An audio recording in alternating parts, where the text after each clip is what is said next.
3, 2, 1, go. Well, welcome to Dragonheart. We are back in the studio. I am joined by Neil Williams, the Athletics' own Neil Williams, Bill Long, Casual Gamers Bill Long, and myself, Chay Long. Mark couldn't make it today. He's getting his hair done. He just doesn't have time for us peasants anymore with that Disney money coming in, has he, Neil? I did think he'd gone for a prior engagement, which he'd been booked up for, so we're just not good enough for him. So getting his hair sorted, getting his nails done. Makeup, the lot. Yeah, it's just too Hollywood for us normal blokes from North Wales, isn't he? Anyway, us normal blokes from North Wales, we've got a lot to talk about. We've got the women's game, which is huge, on Sunday at 2:00 at the Racecourse. We've got Bromley game from last week. We're going to talk about ours and Notts County's up and coming fixtures as well as that, and our form, both the sides and our opinion going into the last few games of the season, and any other little bits and bobs about Wrexham. So this is Dragonheart. I'm Luke Young, and this is Dragonheart. Well, huge game, Neil, on Sunday. The women's team are back at the Racecourse. There was a trial, like the COVID trial event last year. It was like a friendly, but this is a real competitive game. Yes, they have already won the league, but what a great occasion for the club. A massive occasion for both the club and the women's team. They've finished top their league. They've sold, I think, 6,000 plus tickets already for the game on Sunday, which is, as you said, the 2:00 kickoff, which I believe now is the biggest crowd ever for a women's game in Wales. Not just live. a women's game, but it's the biggest FAW League game as well. So Wow. It eclipses the men's. And I think, sorry, I'm interrupting Neil, but there's quite right. It's we're not too far off the average women's Premier League. Wow. Attendance in the English football. I'd have to double check that, but I think the average attendance is something like 6,900, and we're not too far off that. So if you haven't got your tickets and you listen to this, I think they're only £1 a ticket. Yeah. For the game, which is so reasonable, so cheap. Get along to the Racecourse on Sunday and watch them, because the women have been playing amazing this season. Not to my homework, unfortunately, but I don't know whether they've won most of their games or all their games. But they are top of the league. They beat was it Connors Key to secure the championship, and now they've got them again on Sunday at the Racecourse at 2:00. But that's not the final thing. If they've won the league, but then they've got to play a playoff against a team, and I can't recall the team. It was a West Wales team, and I don't know where that's going to be decided. And then they've got to apply then for a licence to get to the league above us. So yes, they've won the league, but I think they've got a long way ahead of them before they can get promoted up to the Premier League in Wales of the women's football team. But it'll be a fantastic occasion on Saturday. I'm sure on Sunday. I'm sure the women's team are really looking forward to running out in front of a huge Wrexham crowd, which they'll have never done before in their lives, I wouldn't have thought. So it'll be a great occasion, and rumours have it, I don't know whether the owners are going to be there or not, so we'll have to see on that, won't we? Yeah. But it's such a huge occasion for football in Wrexham as well, isn't it, Bill? The young girls as well have heroes to look up to, and they get to see these pioneers, really, aren't they, of Wrexham football playing. Yeah, absolutely. I'd even say it's not just young women, it's young lads as well. It's nice for when we were growing up, or all of us were growing up, we didn't really have access to as many female sporting icons, did we? The women's sport in general is a little bit more influential now than it was when we were younger, but we were always sort of told, the girls play rounders and the lads go and play football, and now actually it's just sort of proving that the women's game is nearly on equal footing. It's not quite there, but it's nearly there. And to think from another point of view, the attendance on Sunday is going to eclipse the pre-takeover average attendance figures, isn't it, of the men's team? Yeah. So, usually we'd get about 3,500, 4,000 on average per year. A Chester game, you might get 7,000, 8,000 at a push, depending on how many they brought. There's probably not going to be many away fans, and we're going to get over 6,000, confirmed at the moment over 6,000, could be more by the time the game is actually played. And it's such a great opportunity to, go watch a game of football. We've already won the league. The Wrexham women have already won the league, and it'd be a great opportunity to take your younger kids. I'm taking my child, and he's nearly 2 years old. He's probably not going to watch much minutes of the football, to be fair, but he seems really interested. Bill, you can back me up with this one. Oh, he's absolutely obsessed with football. He's football mad.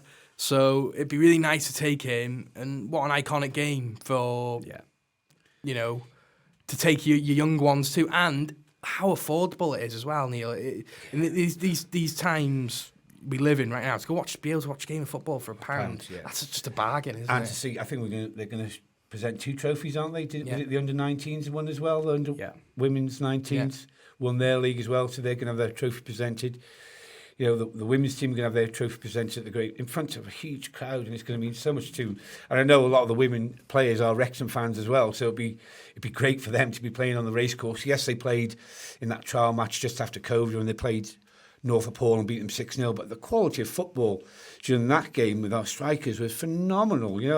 I to be honest, I'd never watched a live football game for women previously, and my eyes were opened with the quality and the skill that these women had. And looking forward to Sunday. Yeah, really looking forward to it. It's going to be a special occasion, isn't it? And I mean, it's just so. I'm sure, because I don't want to sound patronising, because this team is a really, really good team, and I don't want to be like, oh, little old women's team, well done. Like this is a really high standard compared to when we were. Yeah. And in 2 years. In 2 years, just like the standards completely transformed. We've got prop quality players who, fingers crossed, will be playing in the top tier of Welsh football next year. And fantastic. The ceiling's so high for this team as well. We could be playing European football. That's a real thing that could be happening within the next so many years of this side, and wouldn't it be iconic to have a big Champions League side like an English Chelsea or PSG, Barcelona, Munich or Lyon. Barcelona female team play at the Racecourse again would be electric, wouldn't it, Neil? Yeah, and for them to maybe go on and play for Wales as well, which would be a big thing for them. Yeah. A lot of them, I think, are local girls, so they'll be playing for their hometown, which is the pride. And if I was a player stepping out on that turf for the first time, being a Wrexham fan, with 6, 7, 8,000 whatever fans are there, it'd be absolutely amazing. I mean, it'd be quite emotional, I'm sure, for the women's team to be out there on the pitch with such a big crowd in the stadium as well. And it's just going to be a great day. It'll be a part of the atmosphere because they've won the league already. It's a game that they could and should win comfortably again. But I'm looking forward to it, and I'm sure all the young fans will be looking forward to it. As you said, Bill and Chay, the girls and the boys will be going to watch it because they've got something to look up to. And the pressure won't be on anybody. It's not going to be as intense as watching the men's team. It's going to be a great day out for the whole family. In my head, I feel a bit guilty that I haven't been able to go see him enough this season, in all fairness. I would love to. But I can't drive at this moment in time. So to be able to get to where they play has been difficult. I do feel guilty that I've not been able to watch them this season. But now they are playing in the Racecourse, and I'll be able to watch them. It's going to be... It's going to be excellent. And there's going to be live commentary on the game for the overseas listeners to listen to and the local listeners to whether they're going to do live streaming, I'm not sure. Yeah, we don't know yet. Whether you can watch the game live, we're not sure about that, because I know overseas fans have been asking that, whether they're going to be able to watch the women's game live. But yeah, I'm really looking forward to doing the commentary. It's going to be quite a difficult one because we don't know, well, we know some of the names of the players, but putting names to faces can be very difficult. Yeah. But yeah, it'll just be a fantastic experience for us all. It's one of those, isn't it? That like Chay says, feel guilty about not knowing a bit more about the women's team. We're all volunteers. We barely find the time to cover the men's team between us, really, do we? But I think, having spoken to Mark, it's something that we really want to increase the coverage of. It's just a bit of a time and capacity thing at the moment. But I'm sure next season, with a fresh start, we'll be looking to cover the women's game a bit more fully, I think, than we are at the moment. But if previously myself and Mark did an interview with Steve Dale, the manager of the women's team, It was in two parts. There was one that was a preview to the game that was pivotal against Connors Quay, and then on an episode of Dragonheart, there was a bit of a fuller interview. We were talking a bit more about the Wrexham team and the women in general. Go back and listen to that interview if you've got a bit more interest in the team, because Steve put it absolutely brilliantly, and what a bloke he was as well. Fair play to him. Yeah, congratulations. They've already won the league. Let's hope we have a nice stylish win on Sunday. So yeah, if you haven't got a ticket already, I'm sure there's a few tickets available. Get yourself online, get your family down. It's £1 a ticket. It's very cheap football. Come down, enjoy a cracking day out. Hopefully a nice win for Wrexham too. Yeah, and what an opportunity to get into the racecourse and watch a Wrexham side when it's so hard to get tickets at the moment. Anybody who's really struggling, and a side more dominant than the men's side as well. Yeah. So you're going to see goals, you're going to see entertainment. It's going to be a cracking atmosphere, and hopefully not as intense as what the men's games have been at this moment in time. No, I don't think emotionally it will be. It'll be an intense game though, because we pipped Connors Quay to the title. Yep.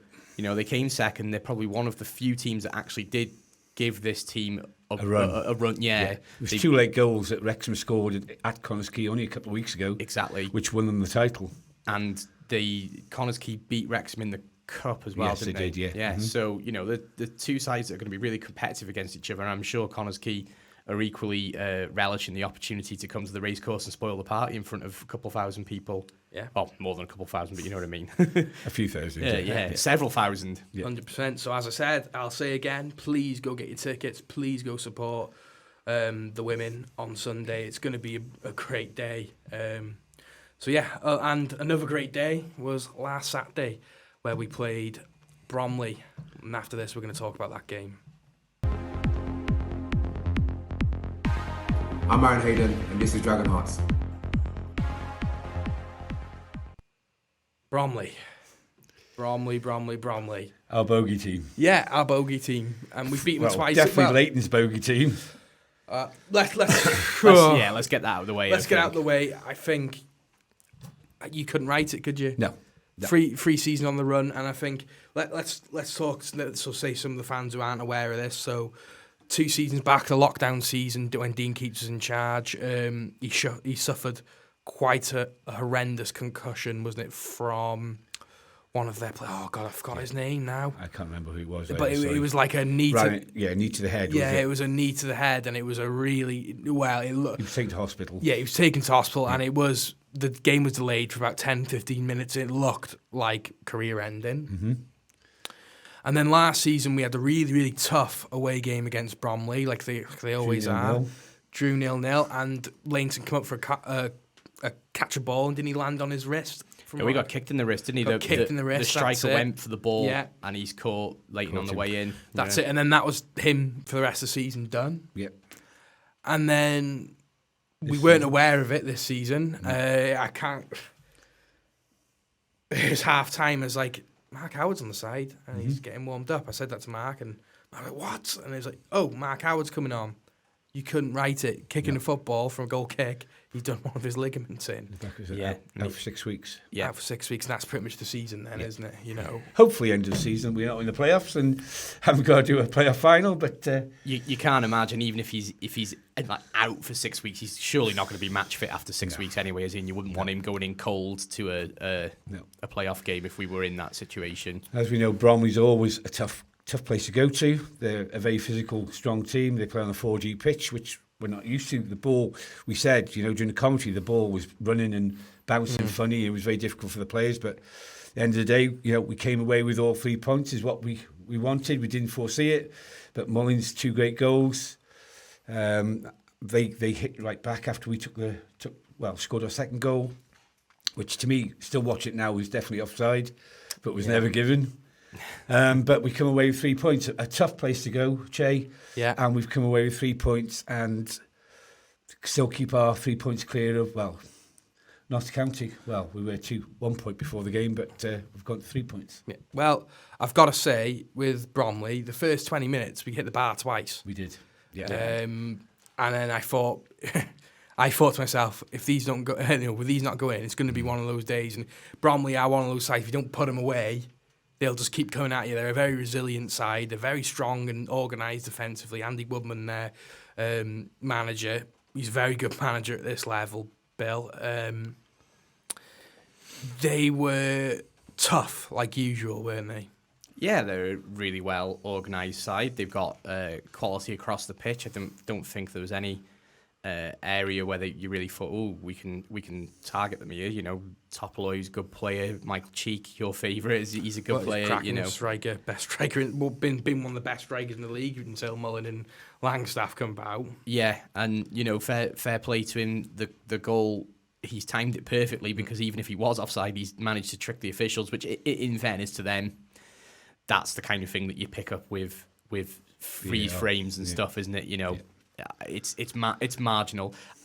Usually when the striker's on the linesman's side, they err on the side of caution, don't they? So I don't know whether he's just not seen it or not. It's not that much of a howler that you can harangue him too much. But yeah, great side. The manager was very complimentary about Wrexham afterwards, and talking about how our what's going on with us at the moment is it helping expose. You could bring exposure to the league. So yeah, definitely so. So, nice, great community club. Fair play to them. But we needed those 3 points, didn't we, desperately? Yeah, we needed those 3 points. Let's talk about the goals. So, the first goal was the header, wasn't it? Yeah, James Jones crossed it in, didn't he? Yeah. So, I mean, it was kind of labelled as a bit of a controversy, maybe by us, that we thought it was... Because we thought there was a foul maybe on their player. Yeah. Before James Jones crossed the ball in, which was pinpoint cross into the box for Mullin just to head it into the corner, and the keeper didn't have a chance. But but apparently, I've seen the highlights now. Listen to the commentators from the Bromley, and they said, "Oh, we slipped their player." Yeah, I think that's pretty fair, to be honest. Yeah. To me, it looked like he'd felt a bit of contact and has tried to make a meal of it. Yeah. But at the same time, it doesn't really matter. The ref, fair play to him, has not ruled it out. And we've gone and scored from it, so happy days. A Mullen header, and then the second goal was from a Tozer throw-in. Gotta feel sorry for the keeper. Flicked on, wasn't it? One of their players, wasn't it? Yeah, and he sort of fumbled it. And to be fair, I thought their keeper, who was young, he's been brought in, had a fantastic game, I must say. He didn't look like he was out of sorts. He looked quite calm and composed. He made that one mistake that any goalkeeper at this level could make. Sort of scrambled in, and Mullen did an overhead knee from the looks of things. Improvisation goal, and I want to bring it on to Mullen now, because we give Mullen man the match, rightly so in my opinion. Is there a type of goal that Mullen can't score, Bill? Because he just he can score any type of goal. Yeah, I mean, I don't think there is there? No. Overhead kicks, lobs. He's done the lobs. I mean, outside the box. Yeah, that goal against Stockport in the FA Trophy last year was ridiculous. Well, Sublime. both the goals were ridiculous. Yeah.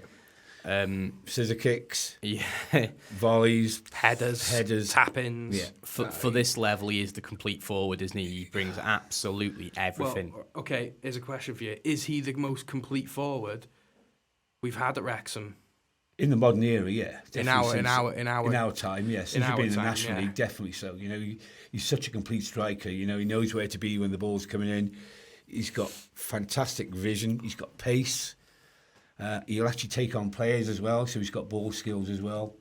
So yeah, I think he's your perfect striker. I don't think you could replace him full stop. You know, he's a great player. But to be fair, I thought the whole team played really well as a team on Saturday. They knew what their jobs were. You know, they gave Bromley a very little look in on our goal, apart from the one they scored. So I think we made maybe a couple of soft saves, but I thought the defence did well, midfield did really well. And, you know, we couldn't have asked more for him to go down there and get 3 points. But as you say, Mullen is our key player. 40 goals so far this season, 30 in the league. I'm getting worried about the Golden Boot in the FA Cup now after Haaland scoring three on Sunday. But hey, if he doesn't get that and we get promoted, will I be worried? No. He'd be losing the Golden Boot to an absolute freak, wouldn't he? Because Haaland is ridiculous. He's like the best striker in the world, isn't he? At this moment in time. Yeah. So. You know, and to if he comes second to Haaland, then that's a pretty big accolade in itself, isn't it? Yeah, it is. And the only thing that concerned me as well, he fell funny on his knee. Yeah. Parkinson said it's something they're going to address in the summer. So it sounds like he's probably getting some sort of injections at the moment. That's another thing I like about him, you know. he doesn't. He gets up and gets on with it again. tough, you know? yeah. He's not a softie, you know.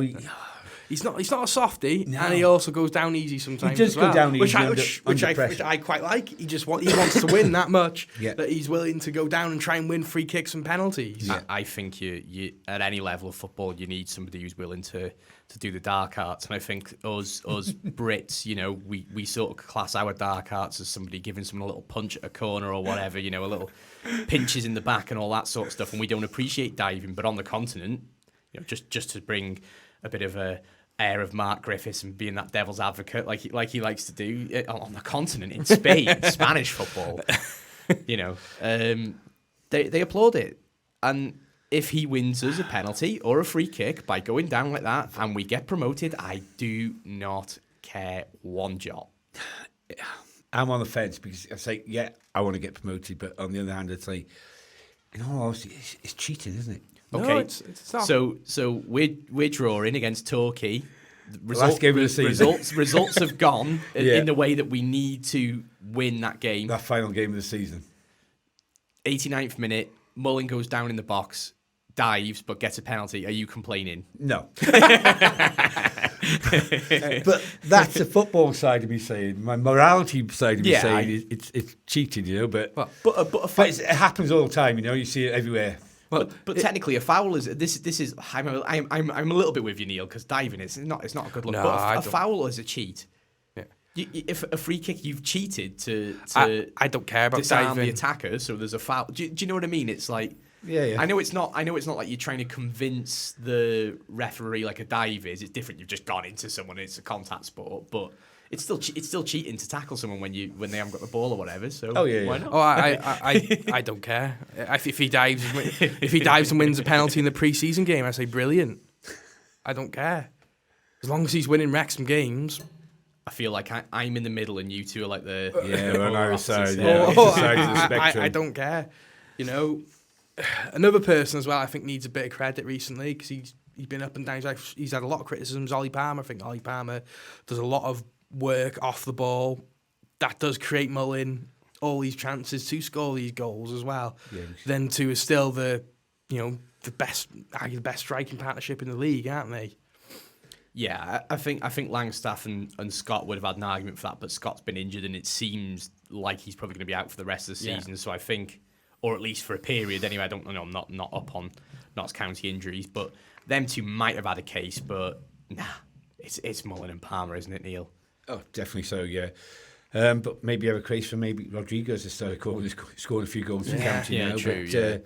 Langstaff seems to have dried up all of a sudden. But Don't say that. but all we can do is concentrate on our own games. We got York coming up on Saturday, and we got another game at home to Oldham before we and an away game at Halifax before we place County on Bank Holiday Monday. So win those 3 games, and that's all I focus on is winning our next game, and I think they're all winnable. County game is going to be the tough one. Well, you'd take a draw against County, wouldn't you? Yeah. Oh yeah, But I think we can lose against County just like Stockport lost against us. yeah, but that great game now doesn't mean a thing, does it? No, Because County got promoted and we didn't. yeah. So it's one of those, isn't it? No, we got to win it to keep our run going. You don't I- want 20, no, 26. Look, it would be awful if even if we won the league, if we lost our home record to Notts County, it would sting a little bit, but It would sting a lot. No, would they? Yeah. If we if we beat them and say we were still 3 points clear, Yeah, but what if we could actually win the league on that day? that's quite a stretch, though, isn't it? No, North County lose a couple. They've got a couple Well, of tough games. They've got All right, let's look at their next. They've got home. They've got Scunthorpe, who are fighting relegation. and they won 4-1 at the weekend They as won well. didn't they? 4-1, and then they're away then on a Tuesday night to Altrincham next week. Which is, And they're a good team. Altrincham are a good team. I think Notts County are a far better side than them, though. Far better. Okay, so I'll throw. Well, this I out think there. he's thrown his book. Well, Luke Williams has been saying, that's it. This, the Yeah, but promotion that's race- I was where just that's about to talk about that. psychological. That's But- warfare. That is. But is that passing on to the players then, and the players think, oh right, we can't win the league now. You know, It's Wrexham are getting away from a this. really interesting argument, this, Neil, because they have only won 2 in the last 5. They have, yeah. Their form isn't good. It's not. Form's not good. But he wasn't saying that when they beat Eastleigh 3-1 the other day, was he? He wasn't going, the league's over. They lost to then. Dagenham. They drew with Bromley. But let's not They've forget. drawn with Let's not forget. This time last season, we looked way out of it, and then Stockport started losing games, and we started coming back into it. It's that tight that you can't look into the form table. You've just got to look at the actual table. But if they don't get a result at the weekend, and we do, Yeah. And then on Tuesday, they're playing another game in hand, on a setting against Altrincham away. If they only come away with 2 points from two games, and then we've got 3 games in hand. Yeah, but we could also lose on Saturday as well. We could, and then if you know, but it hasn't looked like. I think we've got through our sticky patch. You know, touch wood. I think we have. You know, we did. We had the Woking, the Maidenhead, where I think we've got through that, and we're actually coming out the other side again now. We can see the goal line. Yeah. We can see the finish line. Hopefully. well, we have York, Oldham, Yeah. and Halifax Yeah. our next games. And then Notts County. Notts County have Scunthorpe, and then Altrincham. Scunthorpe, Altrincham, and Wealdstone. I'd say they have the 3 easier of games there. Altrincham won't be easy. Scunthorpe won't be easy when they're fighting relegation at all. Yeah, but On paper, it may look easy, but it's going to be. I think position-wise, I can't remember exactly where each team is, but I think Wealdstone's there's just not a outside the lot. playoffs. Scunthorpe Playoffs? and playoffs. Those Yeah, cells, are they? yeah, just outside the playoffs. We got Scunthorpe and York are still battling to stay up, aren't they? Yeah.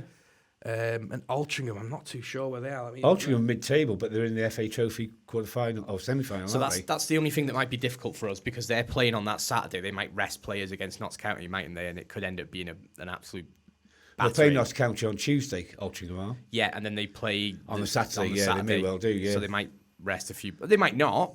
They might not have the squad to do it, but No. they might, and that's the only slight worry for me.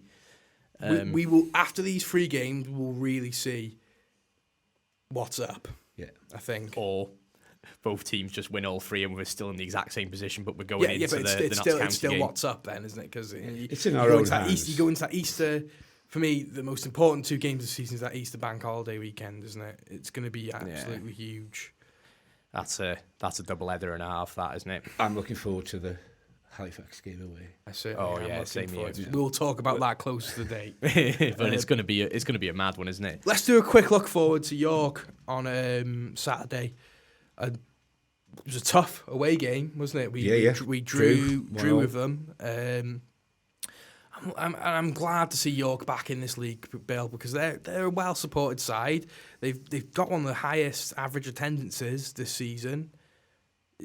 They're bringing quite a few to the away game. It's going to be a cracking atmosphere. Yeah, York really are probably. I think it'd be pretty fair to say that they, size-wise, could be a football league club. They were in the conference for a long time when we first came down, but I think prior to that they'd been a league club for most of their history. They've been up. Well, we've been in the conference. Yeah, they have. As well, Yeah.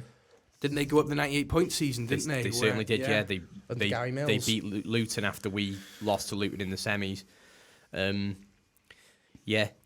Good side, big enough to be higher. They've done really well to do what they did last year and get themselves up, and they're not quite safe yet. But I can't.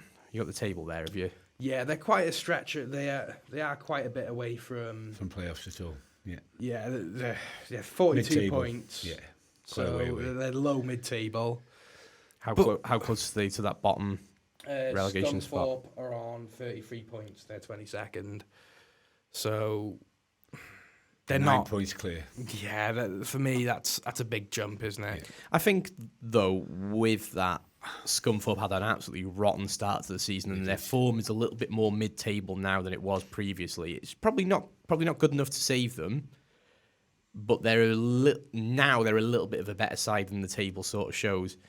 York, we drew with them earlier in the year. They're going to be a tough game. I can't.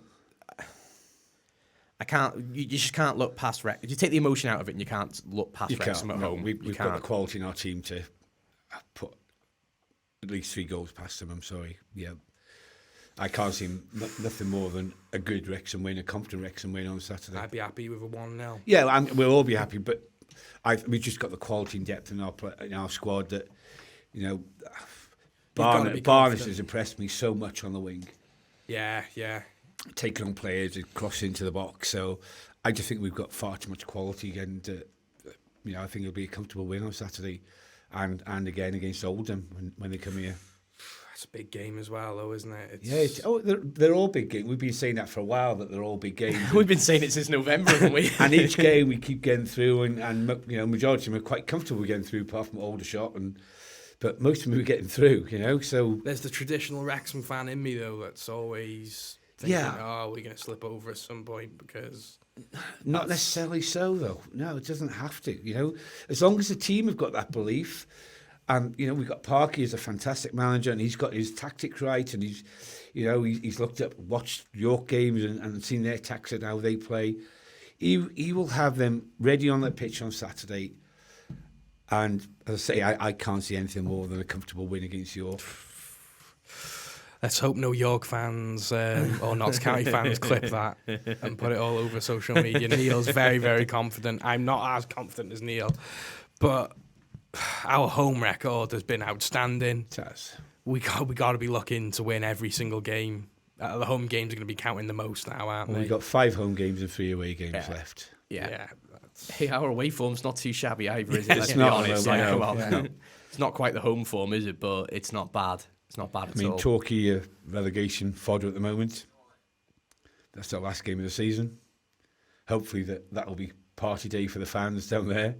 Yeah. We've already promoted. Yeah. We've got Barnet away, which again, that'll be a tough fixture, because, you know, Notts County had a tough game with them and only drew on Saturday. And we've got Halifax away, and that's up. None of them are tough games, as if I'd say we were going to Eastleigh or going to Boreham Wood. Barnet's tougher than Eastleigh. Barnet, a very good side. Boreham Wood or something like that, you know. Well, I put Barnet ahead of all them this season. Would you? Yeah, they're playing really well. I know well. they're in the top 5. Yeah. But they seem to be up and down in their perform as well, you know. I think Barnet's going to be a really tough game. That Notts County game, that's going to be the big showdown, though, isn't it? And I just think what sets us apart from Notts County, even if we don't finish top, just the difference between the two sides is they have an incredibly effective plan A. We have very good plan A, B, and C. Yeah. And we can mix it up, and we can play in different ways, and we can become a long ball team, we can become a counter-attack team, and we can pass it around the deck, and we can do all 3 of those in one game if we need to. Yeah. Whereas what's happened with County when they've lost is that they're or not won is their plan A isn't working. And they haven't got a plan B to go to.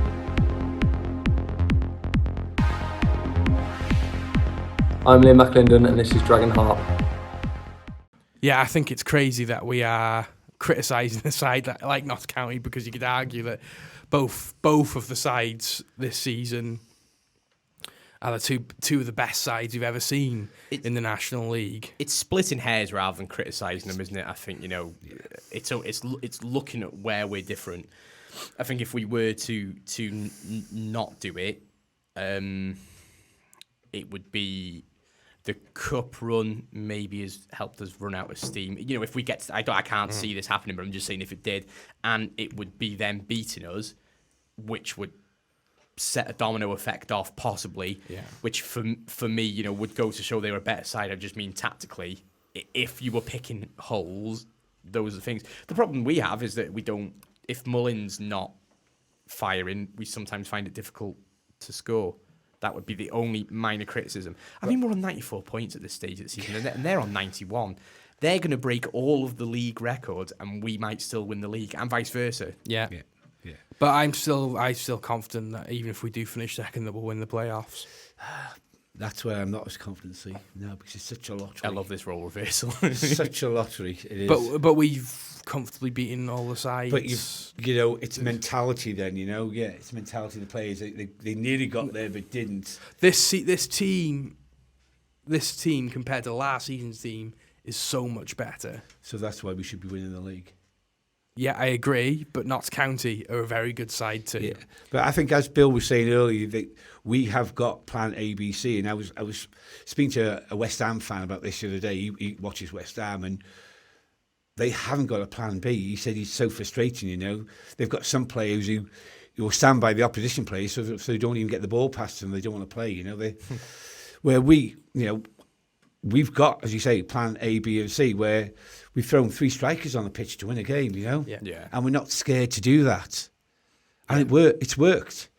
Putting 3 strikers on, having Dalby, Mullin and Palmer on at the same time, has been a great combination at times. And they're 3 centre forwards. It's not as if 2 of them are like attacking No, wingers, are they? They're 3 centre forwards playing at the same time. Yeah, it's. And I just can't see us faltering at all. I think, as I say, the FA Cup run took us out of it.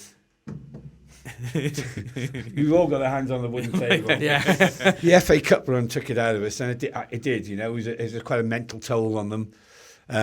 But it was great for the team, great for our fans overseas to watch now. But I think we've got through that now. We're on that upward spiral again. I think the confidence has grown back. The fitness levels are coming back. He's been able to rest players if need be. Like Luke Young is rested. We've got Lee was rested. We've got Ford maybe coming back as well. We've got Hayden not far back off. We've got Mafadson coming back. So we've got all these players with renewed energy coming back. Jordan into the Davis team, back in full swing, and he Mm-hmm. played really well on Saturday, I must say, against Bromley. So, I mean, apart from Leighton being injured, all our out-team players are touch wood, nearly back to fitness and be fighting for, first-team place again. And I think that's what gives us the edge over County, that no matter who we bring on the pitch, it's a like-for-like replacement. We don't have to bring somebody on, which is a lesser player. Even Howard and Leighton, you know. For example, Howard's had his critics. Yeah. I understand he has made some mistakes this season. I get it, but we've won most of our games. We have, with Howard in goal. I saw a really interesting stat on Red Passion. Can't remember the poster, but we have a 2.4 point average when Howard plays, and that would be enough to seal the title for us. So if we earn 2.4 points per game on average, we'll win the league. Yeah. Well, I think that's a perfect. I mean, you've got to think Howard's been in our goalkeeper for the majority of the season. Yeah. I got full faith in him. He made one mistake against Maiden. We didn't lose the game. Yeah, we dropped 2 points, but it wasn't the end of the world. And then he gets slated for no reason by fans maybe who've only just been supporting the club for maybe a couple of years. I think it's the opposite. I think it's the fans that have been supporting the club for a while. As somebody said on one of the Facebook, no matter who the player is, if you're playing for Wrexham, the fans for the next 8 games have got to get behind each and every one of those players.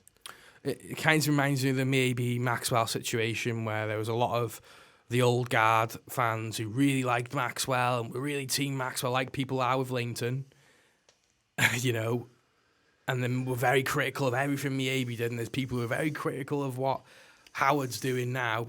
Don't be. Get behind him. He's done a fantastic job so far.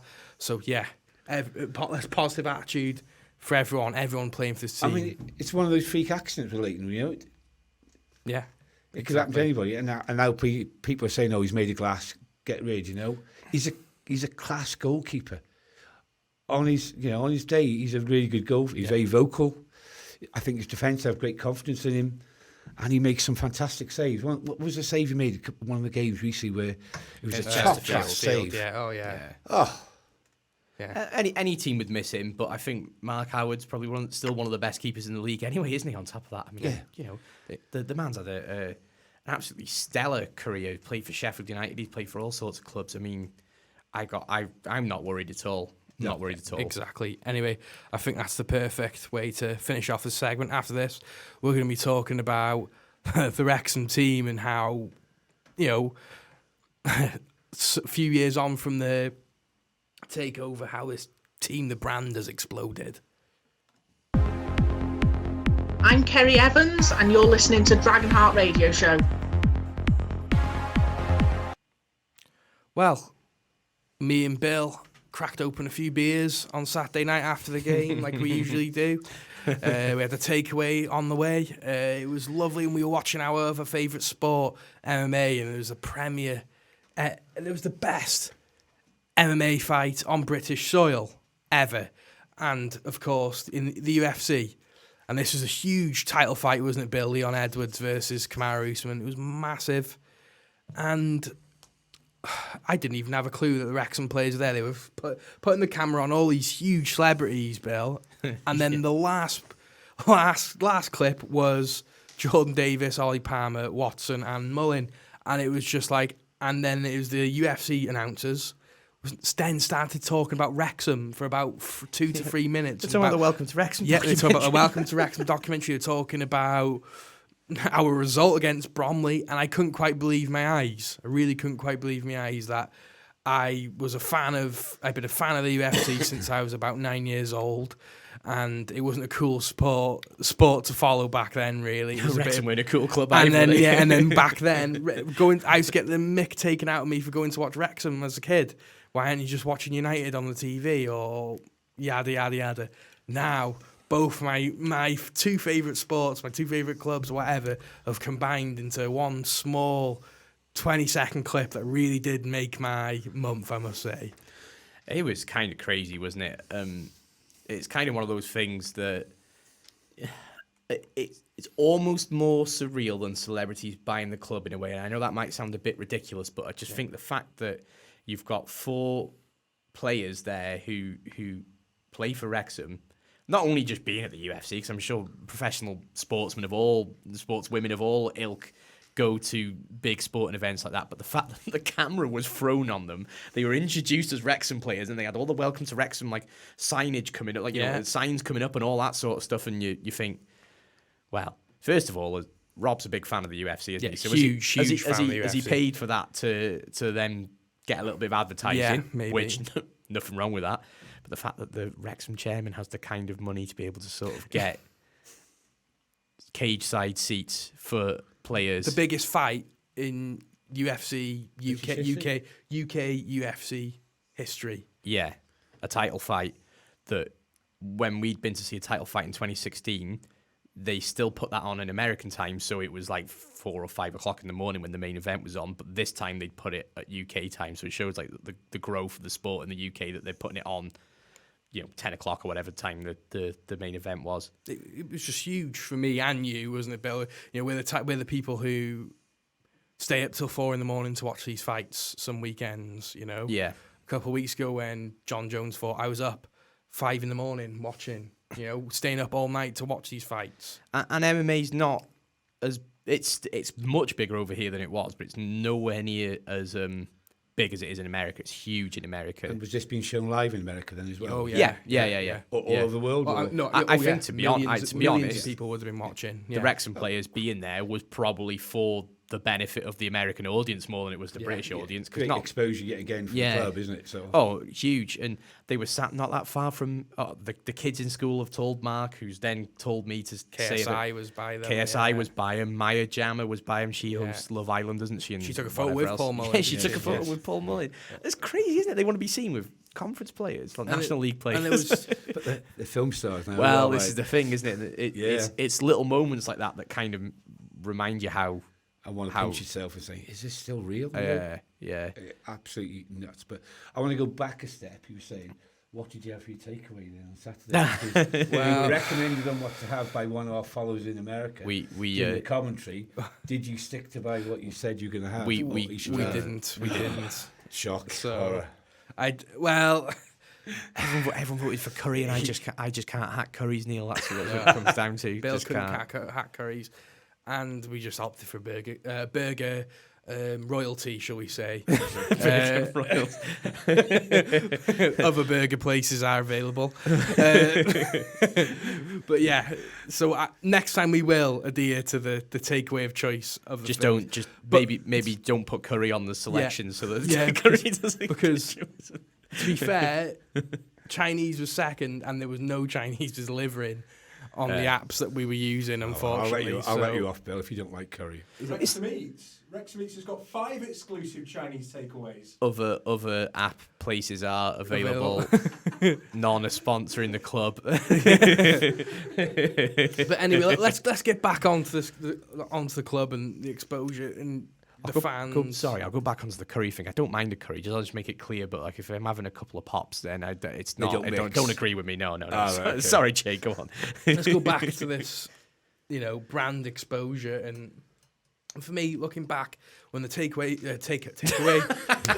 when the takeover first come out, and I knew that there was going to be an announcement of a documentary, etc. If you look back at old Dragonhearts, me and Mark were saying that, once we were out of lockdown, we might be able to get 6,000 or 7,000 a week, and all this, and then you now look at it to now post documentary. I never thought in my wildest dreams that the documentary would blow up this much, and we have such an amazing international fan base now, don't we, Bill? And it's just we do, and sort of bringing it back to the women's game a little bit and the Ask Wrexham community. Those of you who listen to Dragonheart but maybe just listen to whatever commentary is on the video feeds, or you go to the games and you don't listen to the commentary. There is the hashtag Ask WXM, the commentary team guys. I'm not part of that sometimes, but on the home games it's just you lot. Use that to great effect, and it's built up a real community that is full of really well-meaning people that want to help improve the Wrexham area as much as the commentary experience, but they want to help the Wrexham area as well, to the point where last week we sort of mentioned it, but there was a charity fundraiser for Welsh Women's Aid that has now reached £1,599, I think. Wow. Yeah. And this was started off in America, wasn't it, by a group of American fans? I can't remember. I think there's a man called Jay Bailey who I think started it off, but there was a few of the community that some of the loyal listeners who got the ball rolling together. I think he may have started the actual fundraiser, but who came up with the idea first, I don't know, so I can't credit. Sorry, but they got the ball rolling, and I know there was Will Sudworth, who's from Hypnotic Band. He's donated £500 of that money. And he's local. He goes to the games, but he's obviously involved a little bit with the community from maybe listening to away games. Will, I'm not sure how you listen to or watch the games, but fair play. Being able to raise that level of money for a charity through people who are interested in Wrexham, who can't get to the games, but want to contribute to not just the team by buying merch. They want to contribute to the community. That's the side of it that I find kind of unreal, to be honest. Let's talk about the Ask WXM community as a whole, really, and how it's really grown. It's hard to talk about this without Mark, really. It is hard, but as we are on the topic, I'm sure we'll bring it up again with Mark here. But I remember when we were first commentating, when I first started throughout the lockdown games, and I got to say, About 30 listeners. About 30 listeners, and the people who were listening were very critical of what me and Mark used to have to say, or you and Mark had to say. We're very, very critical, because we were very positive. We were very positive back then when we weren't the best of sides. And this is going out through the Wrexham player off the Wrexham website, so you listen through. It's not independent. It's through the Wrexham Football Club. Just letting the fans out there know that we do broadcast through the Wrexham Football Club, as all games we commentate, and this is where the hashtag #AskWrexham comes from, and they just contact us via Twitter and communicate through us. And I think it's got to be slightly fair to people who may have been critical. It was a weird time at the club. The takeover had sort of, it's come from the hangover of the Brian Hughes it come from the hangover of the previous ownership that a lot of people, not my point of view, but a lot of people didn't agree with. You only have to watch the documentary to see the scope of opinion on that. But people were in a very negative mindset, and I think as soon as they knew that Hollywood owners were coming, they just thought it would change it like that, and it would just be an instant, like we'd be playing like we are now. Yeah, straight away. Yeah. If you had the money to do it. So because you and Mark, I wasn't involved on the actual commentary or Dragonheart side at that point, and I used to listen to you a lot and read. I know you didn't read the comments, but I would read the comments, and I think a lot of it was born of frustration from, I want Wrexham out this league. We've been bought. Why aren't we out this league? What's happening? And people didn't some people didn't like previous players and coaching staff for whatever reason. I don't agree with it, but building any team's a process. Though, it isn't is, it? yeah. It's not an overnight solution. You can go out by 11 new players tomorrow. They could be the best, but whether they play as a team well, it's a totally different thing. But yeah, and Parky's done a fantastic job in just bringing in the odd one or two at a time, bringing them into the team. Another couple bringing in, and he hasn't gone out and bought en masse. Yeah, 10 or 11 players and bought him in. It's not like the Saunders days, is it? No, not There'll be at a new all. player every other day. And to be fair to him, each and every one of them that he's brought in really have worked really well. Yeah, and they've added to what we've got already. But yeah. Looking back at that lockdown season, that was a rebuilding season. Dean Keats, who was the manager at the time, did a fantastic job compared to where we were the season previous, where we almost got relegated. If it wasn't for the points per game ratio thing, we may have gone down into the National League North, which says a hell of a lot to where we were at that point as a club. I think the atmosphere around Wrexham at that point, it was really tough to go watch the town, wasn't it? It wasn't easy. It was quite a toxic atmosphere. But the fans expected us to do a lot more when we had new owners, Yeah, and then it was that was a tough season, and then we moved on to the last season, and that's when the Ask WXM really grew. Is when a lot of the documentary came out, and I think this season it's really, really blown up, and the interaction compared to phenomenal. Don't get me wrong, I used to love commentating, especially the lockdown games. We were very privileged, me and Neil, to be able to watch live football then. Yeah, surreal, but to now, from privileged. then to now, the communication we get, and just hearing, I'm from Arizona and I'm listening to or Ohio, or like Texas. wash my car or something. It's like, wow, there's someone from the other side of the planet listening. Yeah, It's and people brilliant. even going into another office just so they can watch us or watch the live stream, in America. Yeah. And I read somewhere as well where one guy was at a birthday party, and how convenient that we would have had a football game on while his kid's birthday party, but he forgot on his phone. And three of his mates got watching it as well, and they really got into it as well. You think, it's crazy, absolutely nuts. You cannot compare this explosion of a football club to anything So else in the quickly. world.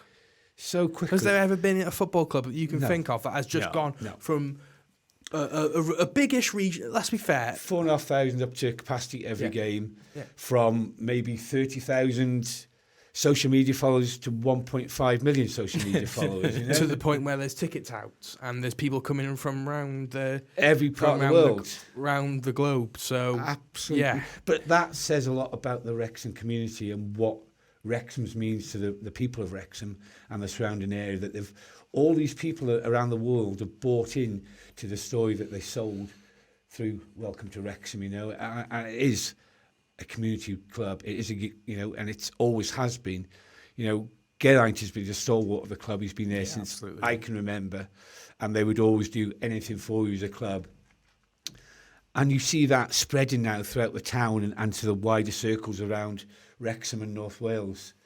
So, it's only going to get bigger, guys. Ticket problems are going to get worse. Until the cops here, but we don't have any more time to be talking about anything really, because we're getting kicked out of the studio. This has been a great podcast. Don't say that. This has been a great podcast / radio show. I'd like to say thanks to Bill and thanks to Neil, and I've been Chay Long. This has been Dragonheart.